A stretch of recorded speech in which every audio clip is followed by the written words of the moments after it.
నమస్తే ఖాద్రీ న్యూస్ కి స్వాగతం.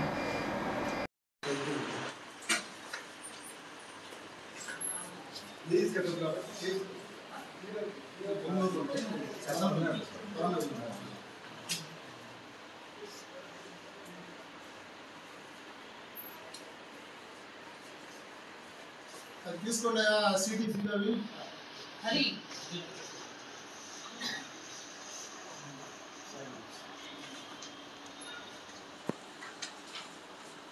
Bueno, Ari, future. ఉన్నాడు.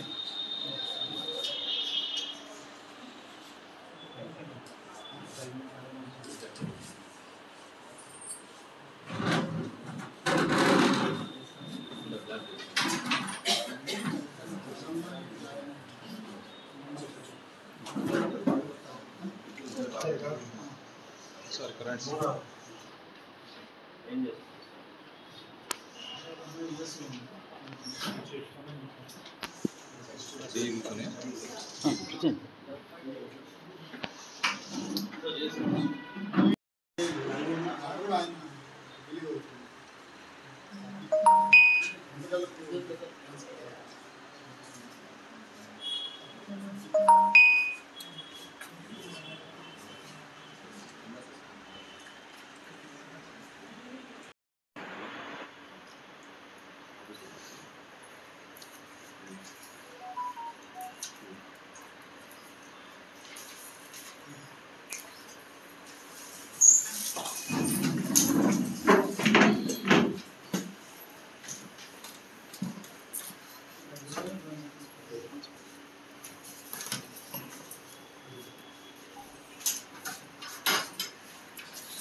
చక్కగా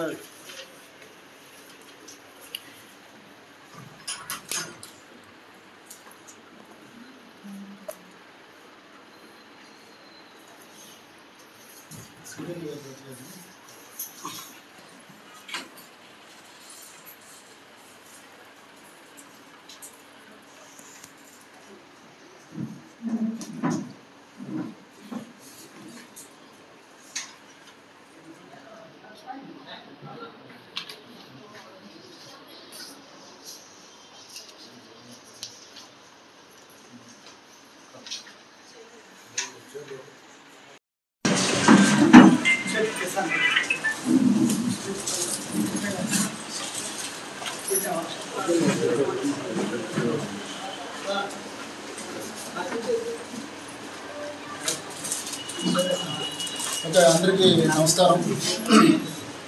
మన ఈ 1.5 year అందరూ కూడా చక్కగా కోఆపరేట్ చేశారు. సో అదేవిధంగా మనకి ఇప్పుడు వచ్చేసినటువంటి కొత్త కమిషనర్ గారికి కూడా మీ కోఆపరేషన్ ఎక్స్టెండ్ చేయాలి. మున్సిపాలిటీలో కమిషనర్స్ వస్తూ ఉంటారు, వెళ్తుంటారు, బట్ స్టాఫ్ ఎక్కువ రోజులు ఉంటారు కాబట్టి కొంత బాధ్యత మీకు ఎక్కువగా ఉంటుంది. మున్సిపాలిటీ బాగుంటే మనమంతా బాగుంటాం. కాబట్టి మీరందరూ కూడా కమిషనర్ గారికి కోఆపరేట్ చేయండి. Thank you very much. Sir అందరికీ నమస్కారం అండి. నా పేరు Kiran Kumar. Department of horticulture నుంచి డిప్యుటేషన్లో వచ్చాను. మున్సిపల్ అడ్మిన్కి 2021లో వచ్చాను. పలమనేరులో 3 years అయిపోయింది. సో ఎలక్షన్ ట్రాన్స్ఫర్లో కలిగి వచ్చున్నాను. మీరందరూ కూడా ఇప్పటిదాకా ఎలాగైతే శ్రీహరి గారికి కోఆపరేట్ చేశారో అలాగే నాకు కూడా కోఆపరేషన్ అందిస్తారని ఆశిస్తున్నాను. అన్ని లిమిట్స్ తర్వాత టార్గెట్స్ నెంబర్ 1 ర్యాంక్ ఏం అవసరం లేదు, కానీ ఎవరితో మాట పడకుండా ప్రశాంతంగా ఉద్యోగం చేయటం నాకు చాలా ఇష్టం. అలాగే మీరు కూడా నెంబర్స్ చూసుకోకుండా మనం అంతా ప్రశాంతంగా ఉంటూ ఏం జరిగినా ఉన్నా మనం వెళ్ళిపోయినా తర్వాత కానీ ఎప్పుడు కూడా ఎలాంటి ఫైల్లో ఏ ఇబ్బంది లేకుండా అందరూ 1-2 సార్లు చెక్ చేసుకొని నెమ్మదిగానే పనిచేసినా పర్వాలేదు, కానీ నెమ్మదిగా పర్ఫెక్ట్గా అయితే ఉండాలి. పర్ఫెక్ట్నెస్ అయితే ఇంపార్టెంట్. అదొకటి చూసుకొని అందరం కలిసి పనిచేద్దామండి. నో బాసిజం. నా దగ్గర ఎలాంటి బాసిజం అలాంటిది ఏమీ ఉండదు. కాకుంటే టైం సెన్స్ మాత్రం కొంచెం ఫాలో అవ్వాలి. పైగా వచ్చేది ఎలక్షన్, ఎప్పుడు ఏముంటుందో తెలియదు, ఎప్పుడు పిలుస్తామో తెలియదు. నెగ్లిజెన్స్ లేకుండా కొంచెం అలర్ట్గా ఉండి మనం అందరం కలిసి వర్క్ చేసుకున్నాం. That's my request from my side to you. ఇంతకుముందు ఎక్కడ పనిచేస్తున్నాను సార్? పలమనేరు మున్సిపల్ ఆఫీస్లో పనిచేశాను. దానికన్నా ముందు డ్రామా అడిషనల్ పీడీ చేశాను చిత్తూరులోనే. దానికన్నా ముందు అసిస్టెంట్ ప్రాజెక్ట్ డైరెక్టర్ మైక్రో ఇరిగేషన్లో చేశాను. డిపార్ట్మెంట్లో హార్టికల్చర్ డిపార్ట్మెంట్లో అయితే నర్సాపేటలో ఏడీగా చేశాను. సర్వీస్ అంతా గుంటూరు, ప్రకాశం జిల్లాలో చేశాను. 3rd district Chittoor, 4th district Anantapur. Thank you.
Satti garu Rajendra గారికి చాలా సమాజంగా కోరుతున్నాం.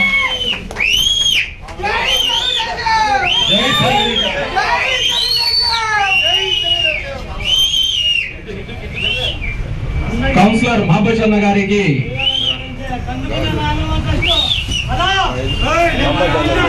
సీనన్న తెలుగు యువత జిల్లా అధ్యక్షులు భాగ్యాన్న గారు ఎక్కడున్న వేదిక దగ్గర రావాల్సిందిగా తెలియజేస్తారు. ఆందోళన గారు ఎక్కడున్న వేదిక దగ్గర రావాల్సిందిగా కోరుతున్నాం.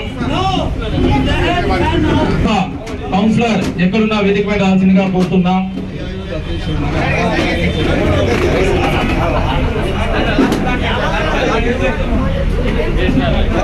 పోయేటప్పుడు అడగలేదు, పార్టీ మారేటప్పుడు పార్టీలో చేరిన తర్వాత ఏం పని ఏమిటంటే మీరు పోయికి వస్తారని నేను అడగలేదు. ఎందుకంటే మంచి చెడ్డ అనేది వాళ్ళంతా వాళ్ళు నిర్ణయించుకున్న తర్వాత వాళ్ళంతా వాళ్ళే అప్రోచ్ అవుతారని వెయిట్ చేస్తాం. అమాలి సోదరులు కూడా వాళ్ళంతా వాళ్ళే వచ్చి సార్ మీ పైన పెట్టుంటే మా పైన కూడా అటువైపే మమ్మల్ని కూడా టీడీపీ పార్టీలో చేర్పించదని అడిగినప్పుడు నాకు చాలా సంతోషం వేసింది. ఎందుకంటే అంతా ఇటువైపు స్లమ్ ఏరియాస్ లో ఎక్సిక్షన్ ఏరియాస్ లో కాపాడుకున్న వాళ్ళే. మీ పిల్లల చదువు నిమిత్తం మీరు ఎంత ఇబ్బంది పడతారో తెలుసు, మీ ఆరోగ్య సమస్యలు నాకు తెలుసు. పింఛన్లు తీసుకునే వయసులో కూడా మూటలు మోస్తున్న సోదరులు ఉన్నారు దీంట్లో. పింఛన్లు తీసుకునే వయసులో కూడా రెక్కాడితే కానీ దొక్కాడని ఫ్యామిలీస్ ఇవన్నీ కూడా ఎవరికి బలవంతం చేయకుండా వాళ్ళు స్వతంత్రంగా వచ్చి టీడీపీలో చేరుతున్నారు. ఎటువంటి బలవంతం లేదు. నేను చేరిన తర్వాత టీడీపీలోకి మద్దతు వచ్చిన మమ్మల్ని ఎక్కువ చేర్పిస్తా టీడీపీలోకి వచ్చిన అబద్ధ మొదలు వచ్చిన దగ్గరికి తెలుగుదేశం పార్టీ ఆవిర్భావం అప్పటి పార్టీ వ్యవస్థాపకులు నందమూరి తారక రామారావు గారు మాట్లాడేటువంటి మాటలు తెలుగుదేశం పార్టీ స్థాపించే నందమూరి తారక రామారావు గారు మాట్లాడేటువంటి మాటలు ఏమంటే కార్మికుల చెమటల నుంచి పుడుతోంది తెలుగుదేశం పార్టీ. ఈ పార్టీ డిఎన్ఏలోనే కార్మికులు ఉన్నారు, శ్రామికులు ఉన్నారు, కర్షకులు ఉన్నారు. ఇది బడుగు బలహీన వర్గాల వాళ్ళ కోసం, పేదవాళ్ళ కోసం పెట్టినటువంటి పార్టీ. ఇప్పటికి కూడా పేదవాళ్ళ కోసమే పార్టీ ఎప్పుడు కూడా ఆలోచించాలి. ఈ రోజున అందుకు అనుగుణంగా చిన్న కార్యక్రమమైనా, చిన్న కుటుంబాలకు చెందినటువంటి వ్యక్తులైనా, చిన్న ఆర్థిక వ్యవస్థను చూస్తున్నటువంటి కార్మికులైనా కూడా పెద్ద మనసుతో వాళ్ళందరికీ వాళ్ళు స్వయంగా ఈ కార్యక్రమం ఏర్పాటు చేసి పార్టీని బాపత్తులనే ఆలోచన రావడం అనేది నిజంగా హర్షించదగినటువంటి విషయం. వాళ్ళందరికీ కూడా తెలుగుదేశం పార్టీ తరఫున ధన్యవాదాలు తెలుపుతున్నాము. అదే రకంగా పార్టీలో చేస్తున్నటువంటి సందర్భంగా శుభాకాంక్షలు తెలుపుతున్నాము. అదే రకంగా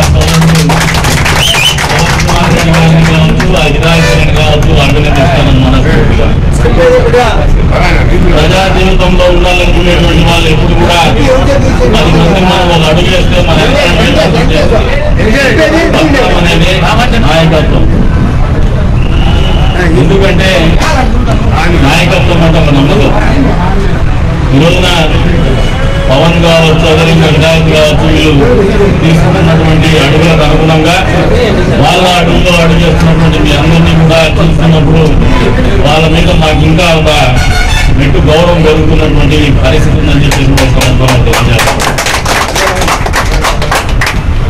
ఈ రోజున పార్టీలో చేస్తున్నటువంటి మీ అందరికీ కూడా ఒక చదువు చెప్తా ఉన్నారు. దీంట్లో వేపుగా నేను ఆయన ఏదో మాట ఇచ్చేసినట్టు దాన్ని కట్టుకుంటాను నేను. ఎందుకంటే మా నాయకుడు మాట చెప్పినప్పుడు మేము కూడా దాన్ని ఫాలో కావాల్సిందే. ఫేస్ బ్యానర్లు అంటే ఎంతమంది తెలుస్తారో తెలియదు.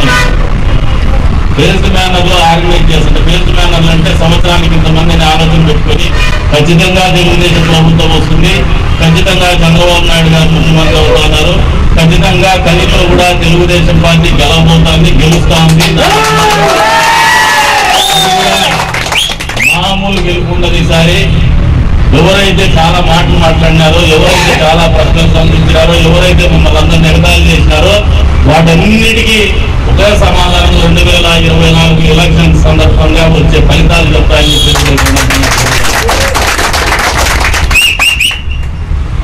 2004 ఖచ్చితంగా 2004లో 2003 డిసెంబర్లో నేను తెలుగుదేశం పార్టీకి రావడం జరిగింది. ఆ రోజున ఇదే రకంగా ఈ జీమాన్ సర్కిల్లోనే మొదటిగా గ్రూప్ మర్చెంట్స్ అసోసియేషన్ వాళ్ళు పిలిచి ఆ సభలో మీటింగ్ ఏర్పాటు చేసి మద్దతు తెలపడం జరిగింది. అంటే ఈ రోజున మళ్ళీ 20 సంవత్సరాల తర్వాత కూడా పేదవాళ్ళ అనేది మమ్మల్ని గుర్తుపెట్టుకుని ఈ రంగం గుర్తుపెట్టుకుంటున్నారంటే అది చాలా మా జీవితానికి అంటారు.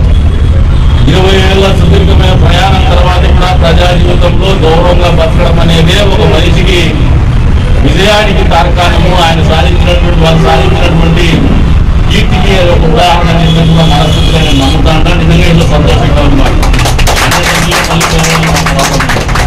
ఈ మీరు రావడం అనేది ఈ కార్యక్రమాన్ని నేను ఉదాహరించడం అనేది కూడా ఇతని వాళ్లకు మా ప్రత్యర్థులకు కూడా ఒక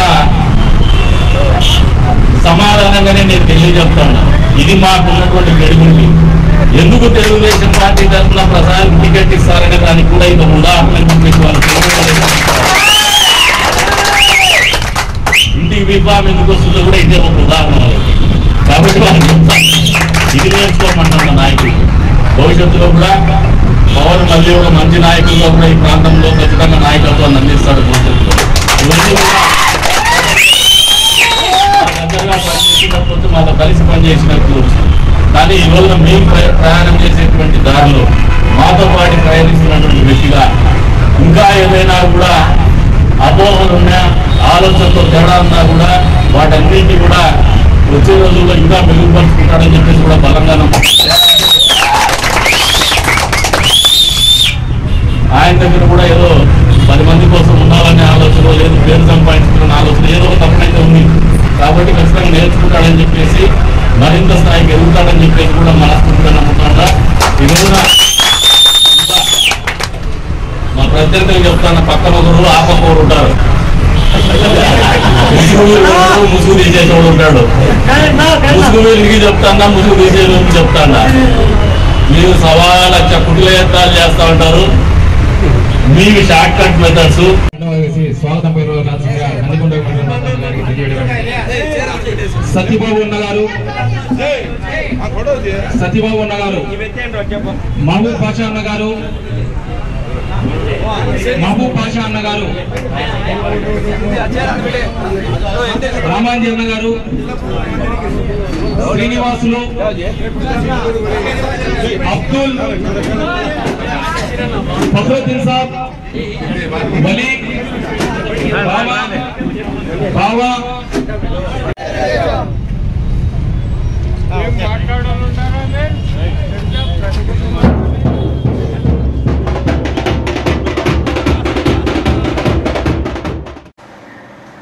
ఇవి ఈరోజు వార్తలు. తిరిగి రేపటి వార్తల్లో కలుసుకుందాం. సెలవు, నమస్కారం.